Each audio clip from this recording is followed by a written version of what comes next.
Welcome to Nasdaq Trade Talks. I'm Jill Malandrino, global markets reporter at Nasdaq. Joining me for this segment, we have Marc Grens, co-founder and president of DigitalMint, a leader in compliance and anti-money laundering in the crypto space.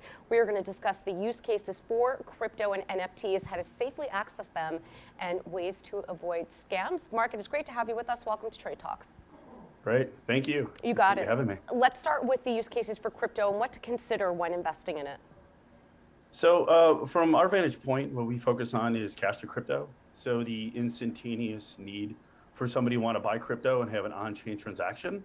So it's a little bit different than going to an exchange, because when you go to an exchange, you end up purchasing crypto to have somebody else be a custodian of it.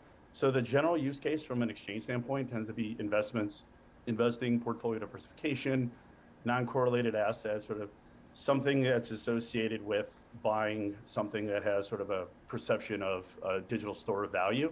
That was sort of the original use case. It's also expanded into sort of a savings vehicle and an on-ramp for the unbanked market as well. And has also expanded for those that are looking to replace it from the traditional remittance platforms such as MoneyGram, RIA, Western Union for sending quickly from peer-to-peer. And let's talk about NFTs. Where are they largely being used, and what is the future for additional use cases? So interesting, the way I would correlate the NFT kind of boom is similar to the 90s in the Beanie Baby kind of craze. Is sort of a new, fast, hot collectible and a way to sort of monetize some sort of perceived value.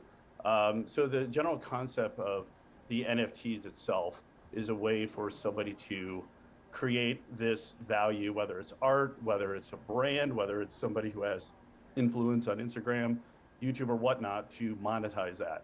So using the blockchains like Solana, Cardano, Ethereum, someone can use this already sort of makeshift smart contract platform to be able to digitize themselves. The underlying general value of those are still to be determined.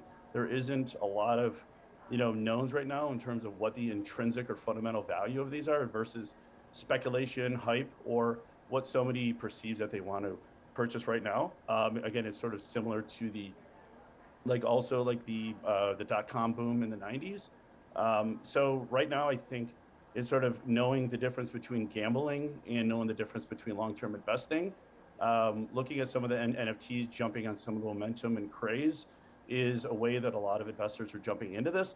But again, know the difference about what the underlying sort of asset value of some of these tokens are at this point. And I think right now, it's still be determined. We're in the first or second inning of sort of the NFT craze. There's going to be a lot of tokens that have sort of asset, art value, and other aspects that are going to be long-term holders, while it is our belief that a majority of them are going to fall by the wayside, similar to a lot of the .coms in the 90s. And you make a great point, Marc. There are so many exchanges, whether on or off. There are so many different types of crypto. There's so many different types of blockchain protocols, so many NFTs that are out there. I get pitches all day long on this stuff.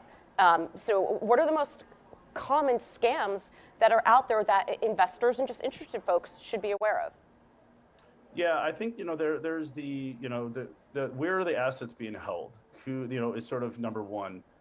Taking a step back just to think about the SEC and nearly 80 plus years of due diligence, regulation, work that has come out of the SEC. I know there's a lot of critics of that regulatory body, but there's a lot of good that came out of there. And a lot of the work that the SEC has put in place is transparency, disclosures, turned into Sarbanes-Oxley, where there's certain financial reporting that went into it.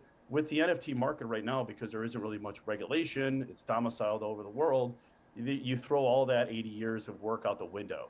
So you have a challenge right now in terms of determining, what is the real data? What is the true data that is being given? What is the story on this? Are they actually taking the money and proceeds and doing what they're supposed to do? Who's auditing these? Who's governing a lot of this? So it's very much beware, because a lot of the scams that are being kind of driven into this is those that, are playing the FOMO, the fear of missing out aspect of it, to push people into jumping onto this and watching it go from 2 cents to 4 cents to 4 cents to 6 cents, and then pushing sort of that narrative on the momentum of this going upwards. Meanwhile, you're not really aware that there is no actual, anything being built with it. The founders sort of from a aspect of, what we call rug pull, is that the rug pull is essentially a story that is provided. It sounds legitimate. It sounds like it makes sense. It sounds like it's investable and has long-term potential. But once all the money is invested into this project, the founders who created the project essentially have made tens or hundreds of millions of dollars on this project, but there's nothing governing or forcing them to have to use those proceeds to actually build out the project. So, they could essentially take those funds and put it in their pocket, convert it to other coins, and a lot of times you aren't aware about it until you decide to look at the market and see that there's no bids on it and there's no trades, and then you go to investigate a little bit further on this NFT or this project, and you realize that the sites are down and there's no contact anymore, and you can't really figure out, where the money went to. Right.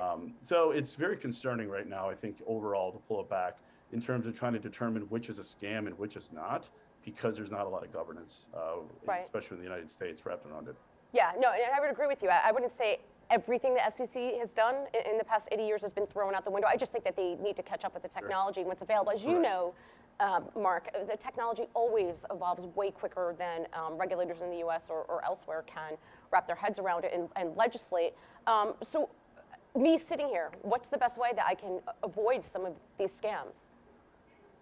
It's a good point. I think, what you're investing into, take some basic, financial analysis 101 kind of, tactics of going into, making a decision. So if you're making a decision to invest into a stock, into a commodity, understand, what is the thesis behind this? What are the basics for you to make this fundamental investment? If everything falls to the floor in this investment that you're going to, what is the breakup value? What is the underlying, worst case scenario value of these assets? And at the end of the day, is a majority of the current, NFTs that are being traded are on pure hype and speculation, and it is my belief they don't have much true, breakup value, but it's okay. It's similar to gambling, getting in and out and knowing you're riding something and, you're jumping in and jumping out at a certain point, to know that over the long run, there's not going to be much asset value.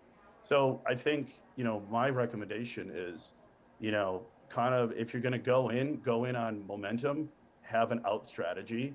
And the only ones to buy and hold are the ones that you put in fundamental due diligence. You may know the founder, the creator of this token. They're domiciled in the US. They have some sort of morals. Don't invest in the fact that somebody put up a WordPress page on a website and they're claiming that they have influencers and followers associated with it, and somebody decides to tweet it out who has a ton of influence or promote it on Instagram. Don't make investments based upon that. Make investments based upon somebody that you are familiar with, that has some sort of values that are going to make it sustainable. And to wrap up here, what do you do if you are scammed? Is it kind of, an SOL situation, or is there any kind of recourse? Unfortunately, with the way the blockchain works, because all the permanency of on-chain transactions from majority of the top blockchains out there, there's nothing you really can do. The best thing you can do is to go to the FBI site, ic3.gov, and report it. You can also go to the Cryptocurrency Compliance Cooperative. They have a scam reporting tool. The best thing we could do is to work together as a community, and a society of the United States, to share as much data as we can on all these different types of scams, so others won't be victims in the future.